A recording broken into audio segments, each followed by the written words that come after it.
Up, I want to get your thoughts on a couple of international angles. First up, Greta Thunberg. She's been blown off the front pages in her climate change message of late because of the coronavirus. So what's she done now? She's posted on Instagram and she's saying that she's now put herself in isolation after returning home from Germany. And she's saying in Sweden you can't test yourself for COVID-19 unless you're in need of emergency medical treatment. So she's been feeling a bit ill. She's getting in on the act now. She reckons she's in isolation. Greta Thunberg, now the coronavirus pin-up teenager. Yeah, well, OK, let's look at the positive in this. We know that pretty much around the world tests are very hard to come by, certainly in Australia. Looks to me like the United States are getting on top of that, but certainly in Australia. And so, you know, unless you can sort of say that you really, really need a test, and I've been speaking to people here in WA who really feel they do need a test.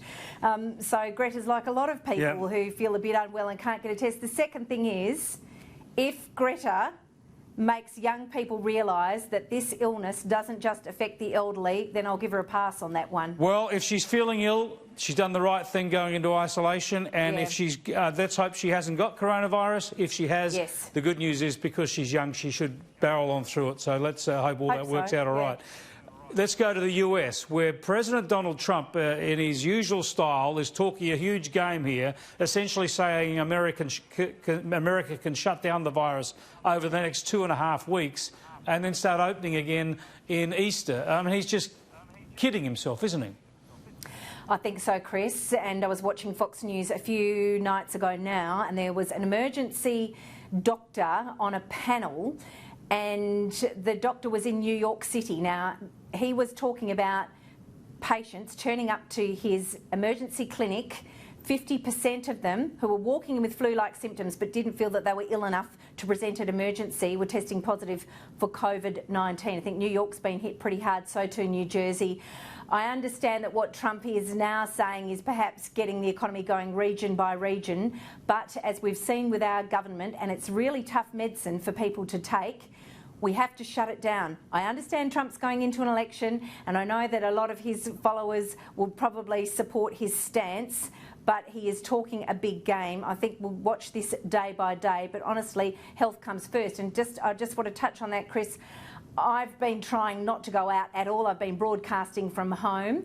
We've got very strict regimes in here at Sky Perth. I had to go to the shops today to get some goods for a man in need, and I can tell you I'm disappointed to say that the social distancing message still isn't out with some members of the community. I was observing, I had to go to several shops, and I was really standing back and watching people. People were asking others to keep their distance. People were getting cross about being asked that. I've had reports out of Broome from a friend there saying that she spoke to a supermarket manager who said, I've given up on asking people to do social distancing, and there are concerns in that community. I think we'll see regional shutdowns in WA pretty soon. Yeah, I want to get to WA. I talked about the Ruby Princess. I know people in Western Australia are furious about this, but my information is that one of the women who is in critical care now in Western Australia was tested on the vessel,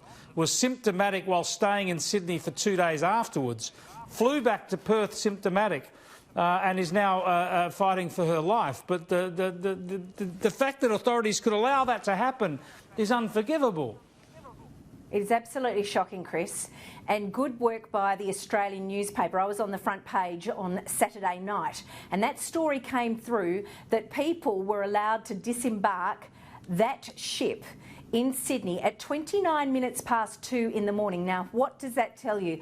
I think the public is tired of the buck passing. Whoever is responsible needs to fess up. It has sent a chill right through Australia. I mean, imagine if you were on that flight, if you had been in that hotel that that woman stayed in, on that flight as she flew back to Western Australia. There are all sorts of ramifications. The WA Premier went out really hard on Monday talking about we've got 3 vessels off our coast, 3 cruise ships ships who all want to come in for varying reasons. He went very hard, sort of attacking New South Wales authorities, perhaps over-egging the pudding on some of the information he had on that first ship, which was the Magnifica. It doesn't seem that that information was correct, but people are justifiably angry and afraid. Yeah. Having said that, Chris, if you go out and you watch the behaviour of some people, the Prime Minister's message hasn't sunk in. I don't know how we're going to reach some young people, but equally some older people who still don't understand social distancing. I think we're going to end up in a full lockdown. We have all got a role to play, and certainly, yeah, the measures will get stronger.